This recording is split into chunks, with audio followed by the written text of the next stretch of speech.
आप घर की छतों का इस्तेमाल कैसे करते हैं? भाई सर्दियों में धूप सेकने के लिए करते होंगे, गर्मियों में कपड़े सुखाने के लिए और फुर्सत के लम्हे बिताने के लिए करते होंगे।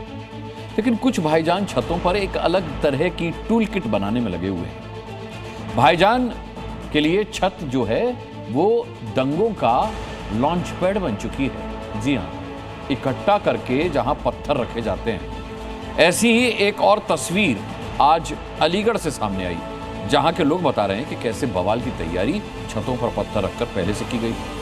अब अलीगढ़ में भाईजान ने पत्थर चला तो दिए, लेकिन उनका ये पत्थर मॉडल तोड़ने के लिए योगी भी तैयार बैठे हैं।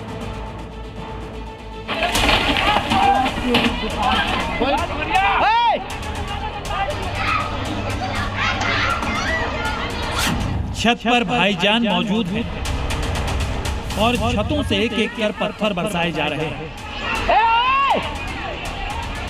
हिंसा चाहे देश में किसी कोने में हो, जगह चाहे कोई हो, साल भी कोई हो, लेकिन भाईजान और उनके पत्थरों का पैटर्न हर जगह एक सा रहता है।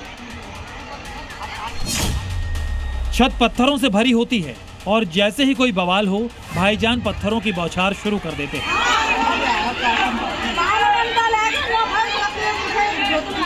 अक्सर मियां भाई की ये पत्थर हिंदुओं के लिए उठा करते थे, जहां दंगे के वक्त भाईजान अपने इस फेवरेट हथियार का इस्तेमाल कर हिंदुओं के अलावा पुलिस पर हमला बोल देते थे। लेकिन इस बार भाईजान के हाथ खुद अपनी ही लगाई आग में जल गए।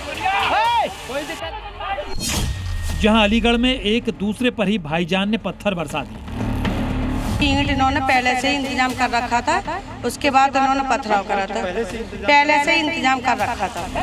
छत पर 1, 2, 3, 4 नहीं 5 से ज्यादा पत्थरबाज एक साथ इकट्ठा हुए हैं और पत्थरों की बौछार कर रहे हैं। तो वहीं दूसरी तरफ भी पत्थरों से ही जवाब दिया जा रहा है। तस्वीरें अलीगढ़ की हैं, जहां बच्चों के बीच हुआ विवाद बहुत बड़ा हो गया।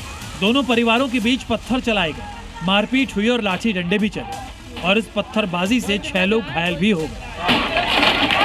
इतना ही नहीं, छतों पर पत्थर बरसाने के बाद जब दल नहीं भरा तो भाईजान सड़क पर भी लाठी हाथ में लेकर आ गए और घरों में घुसकर मारपीट करने लगे।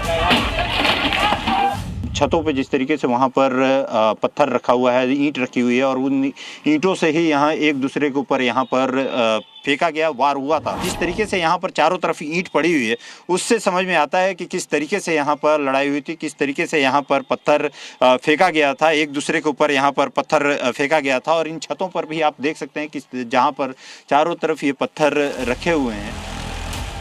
पूरे बवाल के बाद आखिरकार पुलिस आई और झगड़ा शांत कराया गया। उन्होंने पहले से ही इंतजाम कर रखा था, उसके बाद उन्होंने पथराव करा था, पहले से ही इंतजाम कर रखा था। प्लानिंग थी इनकी, तो ईंट ये लोग सजा कर रखी थी। इन्होंने ईंट पहले से ही मंगा कर रख रखी थी। कर रहे हैं जब ईंट पत्थर ऊपर रख रखे मकान पे, तो तैयारी है झगड़े की। और अब योगी फोर्स इन पत्थरबाजों का इलाज कराने की तैयारी में जुट गई है, क्योंकि पूरा सूबा जानता है कि योगी राज में पत्थर बरसाए तो हश्र क्या होता है। ये हम सब जानते हैं दंगाई कौन है और उनको उसके भाषा में जवाब देना भी जानते हैं।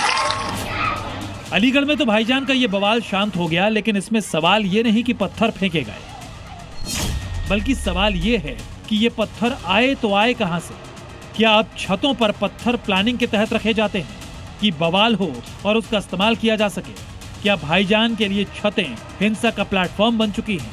और क्या दंगाइयों के दंगा वाले प्लान का अड्डा घरों की छतें बन चुकी हैं?